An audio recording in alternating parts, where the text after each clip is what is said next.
आज हम लोग देखेंगे कक्षा 9 के एक्सरसाइज 2.1 का क्वेश्चन नंबर 3 को सबसे कम समय में सबसे डेप्थ में। देखिए इस तरह के प्रश्न कैसे हल होते हैं। 35 घात के द्विपद और 100 घात के एक पदी का एक एक उदाहरण दीजिए। देखिए इसे हल करना बहुत आसान होता है। पहले 35 घात के द्विपद क्या होता है पहले समझ लीजिए। देखिए इसको मैं लिख लेता हूँ पहले स्टेटमेंट, यहाँ से यहाँ तक की चीज यहाँ लिख लेंगे हम लोग, ठीक है। 35 घात के द्विपद, ठीक है। अब देखिए दो पद होने चाहिए, ठीक है। मैं x ले लिया, यहाँ पे 10 ले लिए, ठीक है। ये दो पद बन के तैयार हो गए, एक पद दो पद, ठीक है। लेकिन उसकी घात कितनी होनी चाहिए? 35 होनी चाहिए। ये हम लोगों का उत्तर हो जाएगा। बहुत आसान है। देखिए कोई और एग्जांपल ले लेते हैं। आपको मान लीजिए x नहीं पसंद है, ठीक है, y ले लेते हैं। चलिए y ले लिए, अब y की घात क्या कर दिए? 35 कर दिए, ठीक। लेकिन द्विपद होने चाहिए, 35 के बाद के द्विपद। यहाँ पे एक और पद है, यहाँ पे आपको क्या कहते हैं, एक और y लिख दीजिए, कोई फर्क नहीं पड़ता, ठीक है। यहाँ पे 10 लगा दीजिए, कोई फर्क नहीं पड़ता। दो पद होने चाहिए, उसकी घात, एक की घात कितनी होनी चाहिए? ज्यादा ज्यादा 35 होनी चाहिए, बस इतना ध्यान रखिएगा, ठीक। अब देखिए 100 घात की एक पद क्या होता है? 100 घात, यहाँ से यहाँ तक की लाइन लिख लेंगे, ठीक है। 100 घात के एक पद, ठीक है। क्या होगा? एक पद ही मतलब एक पद होना चाहिए, ठीक है। जैसे मैं लिख लिया 10 x की घातें 100, ठीक है। घात 100 होनी चाहिए, एक पद। देखिए एक ही पद है ना, यहाँ प्लस करके दूसरा तो कुछ लिखा नहीं ना, तो एक पद ही हो गया, ठीक है।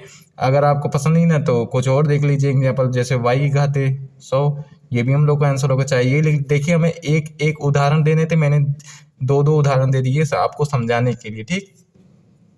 देखिए क्वेश्चन नंबर 4 हम लोग के सामने है। निम्नलिखित बहुपदों में से प्रत्येक बहुपद की घात लिखिए, ठीक है। हमें इसकी घात बतानी है। देखिए हल कैसे होगा ये क्वेश्चन, ये प्रश्न कैसे हल होंगे।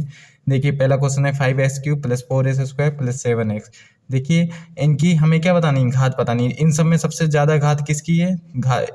3 घात है ना, 5x घाते 3, ये सबसे ज्यादा है। तो इसमें लिखेंगे हम लोग क्या? बहुपदीय बहुपद की घात होगी,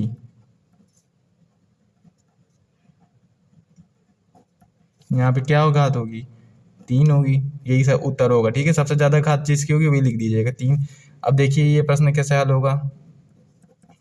अब इन सब में सबसे ज्यादा घात किसकी है? y की घात है 2 की, तो 2 घात ज्यादा है ना, तो बहुपद की घात होगी, कितनी होगी? 2, ठीक।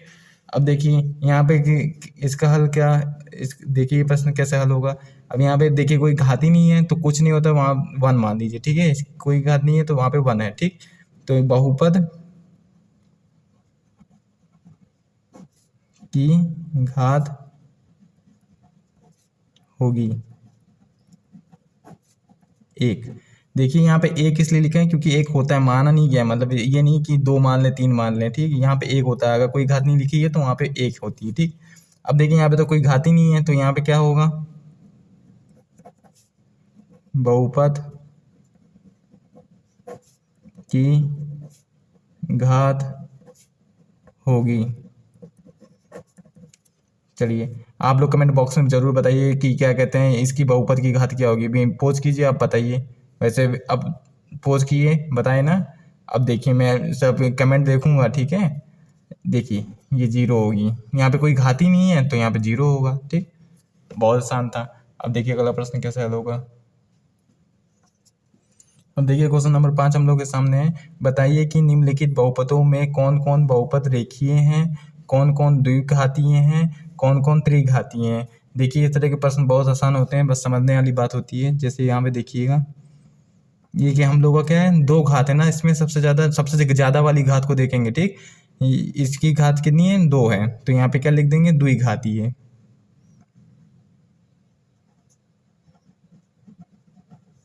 ठीक। द्विघातीय बहुपद लिख दीजिए, माने तो, नहीं तो यहीं पे छोड़ दीजिए। अब इसमें सबसे ज्यादा घात किसकी है? 3, तो यहाँ पे क्या हो जाएगा? ये त्रिघातीय।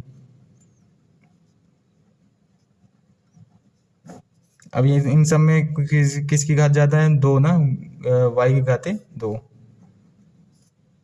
तो यहाँ पे क्या हो जाएगा? ये हो जाएगा हम लोगों का द्विघातीय।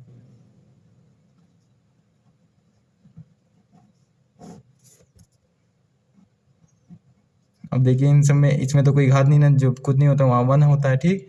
तो ये क्या हो जाएगा? अब ये तो ना द्विघातीय है और ना ही हम लोग को त्रिघातीय, ये हम लोग को रेखीय में आ गया।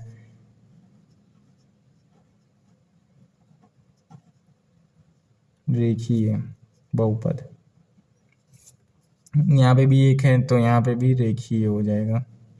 देखिए बहुत आसान प्रश्न होते हैं इस तरीके के। यहाँ पे हम कोई घात नहीं है ना, तो एक होती है, ठीक है। एक घाती क्या कहलाता है? रेखीय बहुपद। अब यहाँ पे घात कितनी है? 2। तो आराम से देखिए, नाम से ही पता चल रहा है द्विघाती है, तो लिख देंगे द्विघाती, ठीक। अब यहाँ पे देखिए क्या है? 3 है ना, तो आराम से आप लोग जान गए होंगे त्रिघाती है ये, ठीक। यही इसका उत्तर होगा।